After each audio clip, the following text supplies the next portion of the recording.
There's a moment, beloved listener, when your soul asks you to put everything down, not as a punishment, but as a portal, a holy invitation to unhook, to exhale, to let yourself be held in the mystery of what comes after the release. Today we walk into the fire together, not to burn, but to become gold. This process of walking through the fire comes in 3 different acts. The first act is when letting go finds you. Sometimes we don't choose surrender, sometimes surrender chooses us.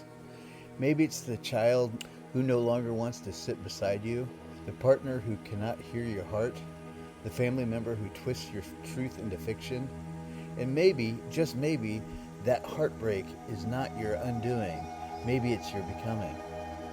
Maybe it's not that you are being abandoned, but you are being shown what cannot come with you into your next frequency of liberation.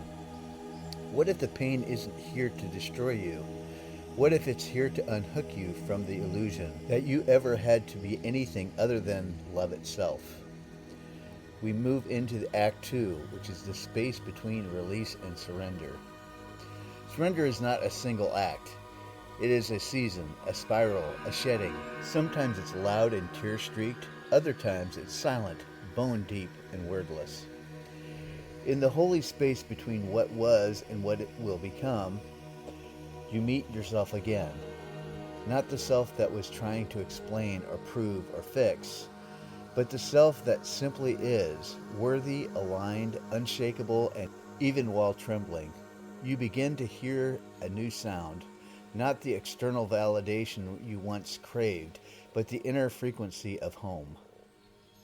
And then finally, we arrive at Act 3, Alchemy, surrender, from breakdown to breakthrough.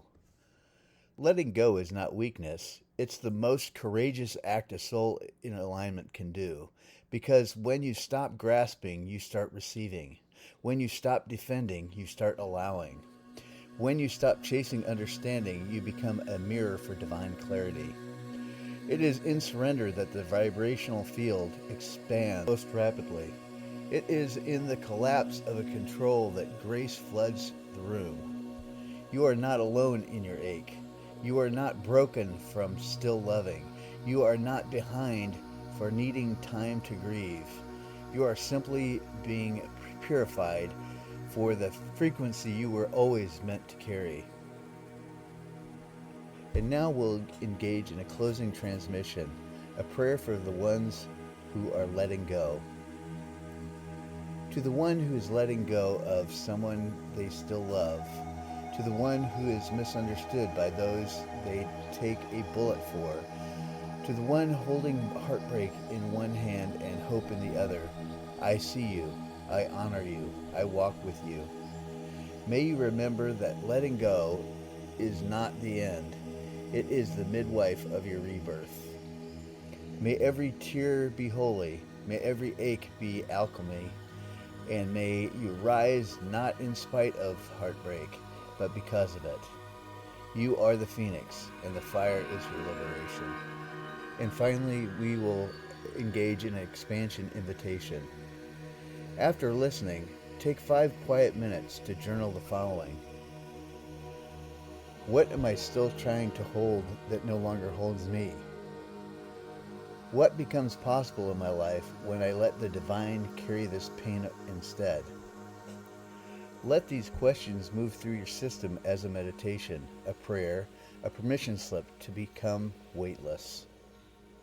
And so now, beloved soul, we sat together at the edge of surrender. We wept at the altar of what was, and bowed to the rising of what is becoming. Let this be your knowing. You are not losing anything essential. You are remembering everything eternal. What was never yours will fall away. What is truly yours will rise to meet you. Not in your striving, but in your stillness.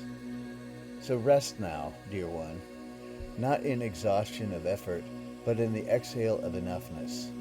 Let the divine reweave your story. Let the wind carry your grief into grace. Let the soil of this moment nourish the miracle that is next. You don't have to explain. You don't have to fix. You don't have to chase. You only have to become still enough to hear your own frequency singing you back home. You are carried. You are cradled. You are crowned in light. And the letting go, it was never the end. It was the doorway. Until the next episode, you are luminous, you are light, and go share your light with the world.